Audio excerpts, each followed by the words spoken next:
दोस्तों, मज़ेदार हिंदी कहानियाँ सबसे पहले देखने के लिए आप मेरे YouTube चैनल को सब्सक्राइब कर लें। मनोहर की चाय की गुमटी रेंग रेंग कर चल रही थी। घर का खर्च भी चलाना मुश्किल था। उसी में 5 लोगों का पेट पालना था। अपनी एक खास ग्राहक के कहने पर मनोहर ने गुमटी पर शराब के पाउच भी रखने शुरू कर दिए। 2-4 ग्राहकों को भी बता दिया। फिर क्या था, चाय के बहाने पाउचों की बिक्री बढ़ती चली गई। थानेदार को यह बात पता चली तो वह 2 हवलदारों को लेकर गुमटी पर आ धमका और रोज के 400 रुपये कमीशन मांगने लगा। मनोहर हाथ जोड़कर गिड़गिड़ाया, साहब मैं रोज 400 रुपये नहीं दे पाऊंगा। हाँ, हर महीने इतने रुपए थाने में पहुंचा दिया करूंगा। तू मुझे 400 रुपये की भीख देगा? कहकर थानेदार ने उसे एक लात मारी और चिल्लाया, खुलेआम दारू बेचता है और मुझे 400 रुपये का थूक चाटने को कहता है। मनोहर की पत्नी श्यामा ने दौड़कर उसे उठाया और थानेदार से बोली, हमें माफ कर दीजिए सरकार, हम दारू का धंधा ही छोड़ देंगे। तू दारू का धंधा छोड़ देगी तो हमारी आमदनी कैसे होगी? तू दारू बेचेगी और रुपए के साथ साथ संवर कर मेरे पास आएगी, कहते हुए थानेदार ने एक आंख दबाई। तभी मनोहर की 15, 13 और 9 साल की 3 बेटियां स्कूल से छुट्टी होने के बाद बस्ता टांगे वहां आ गई। मनोहर की बड़ी बेटी पायल, जो 9वीं जमात में पढ़ रही थी, को समझते देर न लगी। वह बोली, पापा मैंने मना किया था ना कि दारू मत बेचो। देखो आज पुलिस आई गई, हमारी इज्जत गई ना। कहते कहते उसका गला भर आया। ताजा गुलाब की तरह खिलखिलाती है तेरी बेटी। आज रात इसे मेरे क्वार्टर पर 10 पाउच के साथ भेज देना, कहते हुए थानेदार की आंखों में गुलाबी रंग छा गई। नहीं साहब, मैं इसे नहीं भेजूंगा, मनोहर बोला। इतना सुनते ही थानेदार ने एक तमाचा मनोहर को रसीद कर दिया। रात को 8 बजे तेरी बेटी थाने में पहुंच जानी चाहिए, नहीं तो समझ लेना कि कल मैं तेरा क्या हाल करूंगा, कहते हुए उसने दूसरा तमाचा उठाया। तभी एकाएक पायल बोली, सर मैं आने के लिए तैयार हूं। बेटी ये क्या कह रही है तू? यह सुनकर मनोहर के होश उड़ गए। पापा आप डरिए मत, सर कल से मेरे इम्तिहान शुरू है, मैं अगले हफ्ते आऊंगी। आप कहेंगे तो मैं अपनी 2-4 सहेलियों को भी साथ ले आऊंगी, वे सब तो मुझसे भी ज्यादा खूबसूरत है। थानेदार ने खुशी से झूमते हुए एक आंख दबाई। फिर वह मनोहर से बोला, तेरी बेटी कितनी समझदार है। इसके बाद थानेदार वहां से चला गया। बेटी तूने उस नीच के साथ ये कैसा सौदा कर लिया? अपने साथ सहेलियों की भी जिंदगी बर्बाद करेगी, कहते हुए माँ श्यामा बहुत डर गई थी। आप लोग शांत रहिए, मुझे जैसा करना होगा मैं करूंगी, कहकर पायल बस्ता लिए घर चली गई। पायल ने इस बारे में अपनी सहेलियों से बात की तो वे सभी राजी हो गई।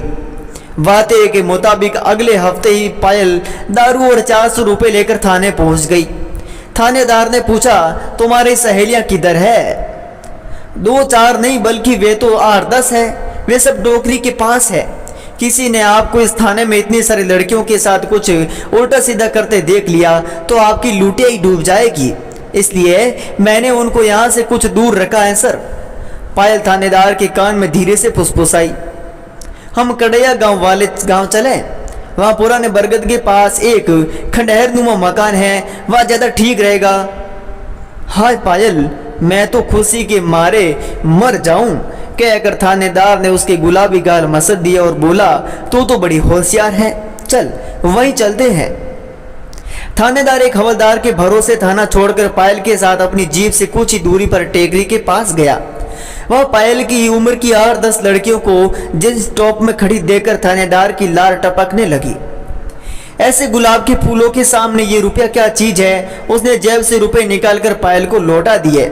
हाँ, दारू तो मैं जरूर पीऊंगा, पायल ने कहा तो सारी लड़कियां जीप में बैठने लगी। तभी 14-15 लड़के वहां आ धमके।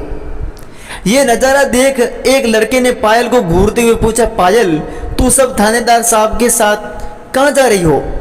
विशाल, हम कड़ैया गांव में ट्रेनिंग के लिए जा रहे हैं। आए दिन लड़कियों के साथ उल्टी सीधी घटनाएं हो रही है, इसलिए थानेदार साहब ने कहा है कि वे हम सबको कराटे सिखाएंगे।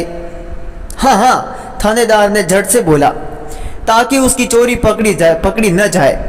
पायल आज तुम इसी पीली ड्रेस में बहुत खूबसूरत दिख रही हो, मैं तुम्हारा फोटो खींच लूं? हाँ हाँ खींचो ना। विशाल ने पायल के साथ थानेदार और सारी लड़कियों की भी फोटो खींचे। थानेदार गाड़ी स्टार्ट कर पसीना पहुंचते हुए बोला, मैं तो डर ही गया था। अच्छा हुआ कि तुमने एन मौके पर ट्रेनिंग की बात कह दी, नहीं तो मैं गांव से गया था। थानेदार के बगल में बैठी पायल और बाकी लड़कियां मुस्कुरा दी।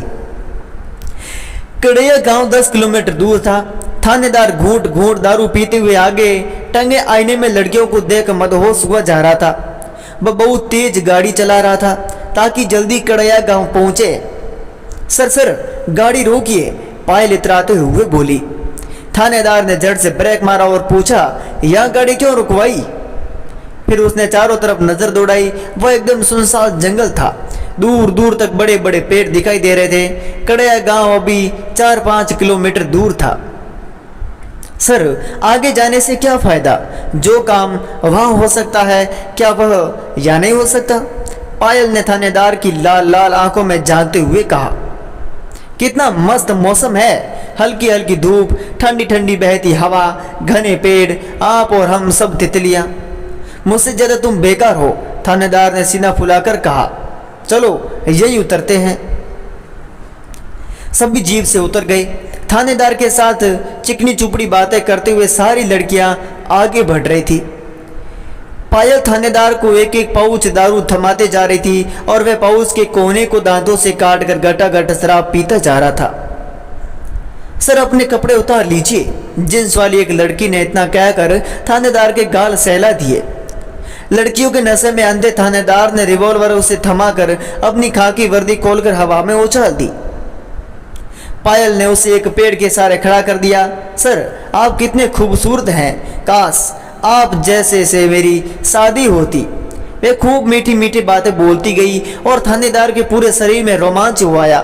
लेकिन जब उसे पकड़ने के लिए आगे बढ़ा तो उसकी होश फाख्ता हो गई। बाकी लड़कियों ने थानेदार को रस्सी से पेड़ के सहारे कसकर बांध दिया था। खुद को पेड़ से बंधा पाकर थानेदार का दारू और लड़की का नशा काफूर हो गया। अरे लड़कियों ये क्या मजाक है, मुझे छोड़ो, प्यार का वक्त निकला जा रहा है, सिर्फ अंडरवियर पहने, थानेदार बोला। सारी लड़कियां खिलखिलाकर हंस पड़ी। एक लड़की ने कहा, थानेदार जी आप अकेले इतनी लड़कियों से प्यार कैसे करेंगे? आप तो बस इस पेड़ से बंधे इससे ही प्यार कीजिए, हम तो चले। मुझे इस जंगल में छोड़कर तुम सब जाओगी तो पुलिस तुम लोगों को जिंदा नहीं छोड़ेगी। हमें कुछ नहीं होगा, पायल बोली, बल्कि तुम्हारा पूरा पुलिस महकमा बदनाम हो जाएगा कि तुमने 8-10 लड़कियों को ट्रेनिंग देने के नाम पर उनके साथ गलत हरकत की। इस बात को साबित करने के लिए विशाल के कैमरे में तुम्हारे और हम सभी लड़कियों के फोटो मौजूद है। थानेदार ने हड़बड़ाकर नजरें घुमाई। एक लड़की मुस्कुराते हुए थानेदार के हर एंगल से खटखटाकर फोटो खींचे जा रही थी। थानेदार अपना ये सिर खुद पेड़ पर मारने लगा। अरे बाप रे, अब तो मेरी नौकरी गई। फिर वह गर्जा, ए छोकरी मेरे फोटो खींचना बंद कर। पायल बोली, थानेदार तुमने मुझ पर बुरी नजर डाली थी ना, अब सब लेन देन बराबर हो गया। मैंने पापा को दारू बेचने से मना कर दिया और उन्होंने बेचनी भी बंद कर दी, मगर फिर भी तुमने उसको या दूसरे ठेले गुमटी और रेहड़ी वालों को परेशान किया या उनकी बीवी बेटी या बहन बहन पर बुरी नजर डाली तो तुम्हारी हवा में लहराती वर्दी वाली और ये सब तस्वीरें हर अखबार में छप जाएगी। थानेदार की तो हालत खराब हो गई कि जिस पायल के चक्कर में वह पड़ा था उसने तो उसे घन चक्कर बना दिया। थानेदार बोला, मेरी माँ ऐसा गजब मत करना, मैं तुम्हारी हर बात मानूंगा, मेरी इज्जत बख्श दे, उल्टे मैं तुम्हें हर हफ्ते कमीशन दिया करूंगा, पर मेरा फोटो अखबार में मत छपवाना। थानेदार को यूं गिड़गिड़ाते हुए देख पायल के साथ आई सारी लड़कियां हंस पड़ी और